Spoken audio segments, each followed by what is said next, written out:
Hey guys, Kimberzelik here. Welcome to my shop. I've just cleaned the lathe up and the floor. I'm kind of got my adapter plate roughed in. This is going to be about a 3-inch diameter hole if I remember right, but the next step here is going to be removing this adapter plate, and I will put that on my photocopier and make some copies of it and transfer some dimensions, and be assured that I will have all that information in the future. Of course, I'll never have to replace this once it's done, but I will have the numbers if I have to make another one and avoid taking it apart. I did pull out the South Bend milling head, and Craig Tate was over here doing wiring for me. He wired up my my power switch, power and direction switch. Let's see if I have the right Allen wrench here for this. That's too big.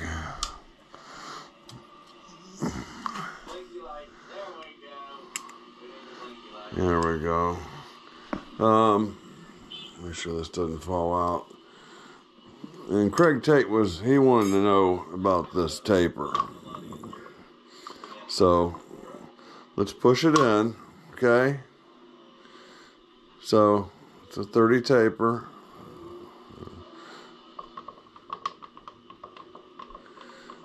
It's not supposed to wiggle like that. I'll try to do it where I'm not banging that shoulder. Anyway, you know, there's an excess of 40 thousandths run out there. Craig was dumbfounded at the wear inside that taper. So I'll probably take that quill out and see if it can be reground. But you know, this head here has so much more to offer the user that I doubt if this one will ever be mounted again. Maybe if I can get the thing straightened out, it might be an item that someone might be interested in for their machine. Been working on the power feed, you all know that. So there's directions, and there's a neutral in there. There's a drive shaft back here.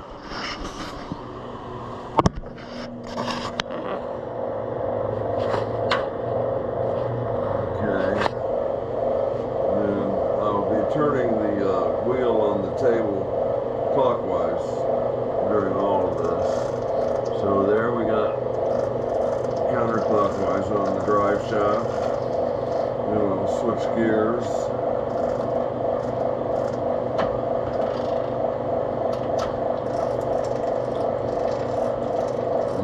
Clockwise. So the gears in here are pretty wore out. If I can see up there very well. Let's get a light. See if we can illuminate that a little bit. So I have a light here.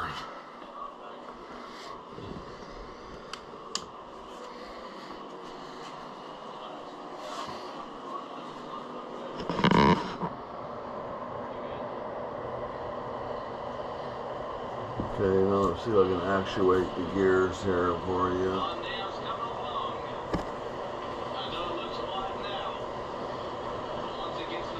Hold on, Rose.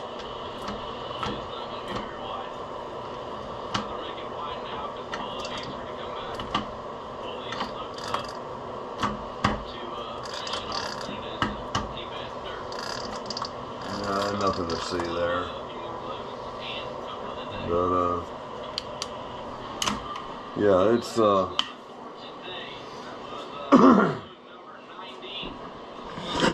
it's going to be what I have. Let's put it that way. Now, if I can put a bug in your ear or a question in your mind, the more modern table feeds, particularly the overseas ones, I don't think it's going to work on this end, because my lead screw comes, out to here, all the way, got this long neck on here. Now, does anybody think that I could attach that feed to this end of the table? Because I would like to, although I want to put this feed back together, I would like to have a more modern drive. If you look back here at the back corner of the base, you can see the 4 holes there by the leveling screw. There's 4 threaded holes. Well, there's a pipe that mounts there. Let me show you that. I've got it, remove my insulation. I've got it mounted to my bench here. And here's a some kind of pulley fixture that attaches to this all thread, and that puts the pulley on this side over here. And then the motor will mount here, and the gearbox mounts up under this plate. So there'll be a reach back there to get that, but yeah, I got that screwed down to the table for stability. There's my 3-phase motor. There's my, I don't know what to call that. And then over here is my gearbox. This is the drive shaft hookup. And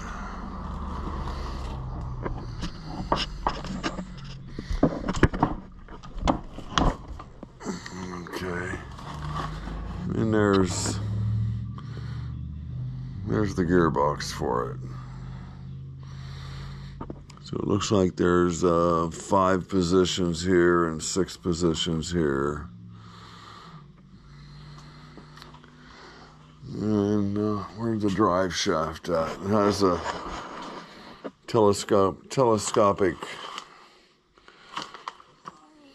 drive shaft up here somewhere. Here it is.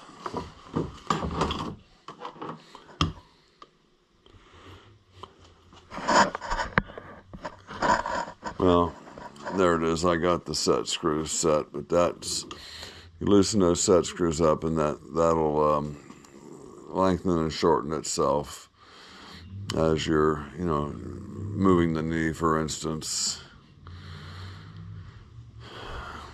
I guess that's probably it when you're moving the knee. So yeah, that's a project in process.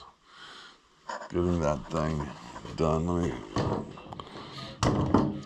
accused a friend of mine of not returning that to me. I've had it the whole time. When I picked up my steel for my adapter plate, I also picked up this little filing cabinet for $15. I put a Harbor Freight furniture dolly under it, and I can put some Put some tools for the milling machine in there. There's a couple jacks that I've built. There's a little store-bought jack. There's another jack that I built. It's a riser.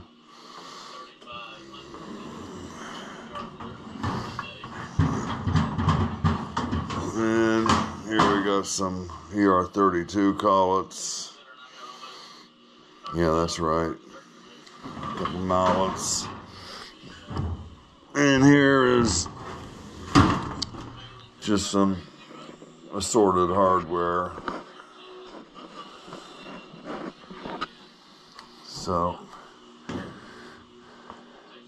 this is a curious piece. This is something I got from my father's shop, or in our garage.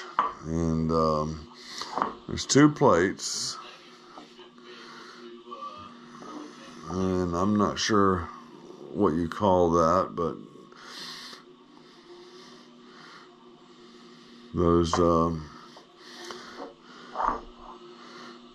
they're all pinned in there, and I use it as a bending fixture or bending tubing or whatnot. I've done some brake lines on this, but yeah, I'm kind of curious as to what he was building when he did that.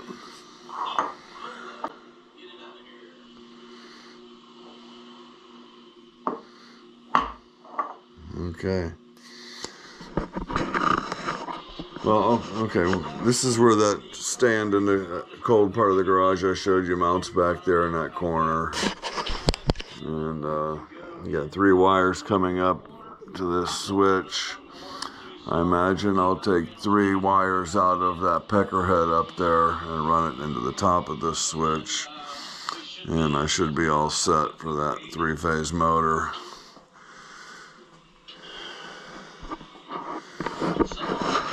Well, I think I've covered about everything I wanted to cover. I did steal the hand wheel off the South Bend lathe, and you gotta excuse the mess. I'm doing a little paint touch up, but there's the wheel, and I'm probably gonna leave it mounted like that. I could turn it around and turn the jaws around and turn that around and chuck up on a smaller diameter. But I think that'll be fine. I don't have to take too much off. I'll probably start with a drill and then go in with a small bowling bar and get that diameter correct to go on this knurled section of that stem. That'll be the final touch on that head, I think. So we've seen the speed changes, we've seen the down feed, we've seen low range. Everything works as advertised on this machine. I'm very pleased with it. Hey guys, thanks for coming around. Like and subscribe. Tell a buddy, bring a friend. And if you're not subscribed, it doesn't cost you anything. It doesn't hurt at all. And there's no real impact on you. It does impact me, however. It makes me smile. Okay, guys. Till next time. Take care.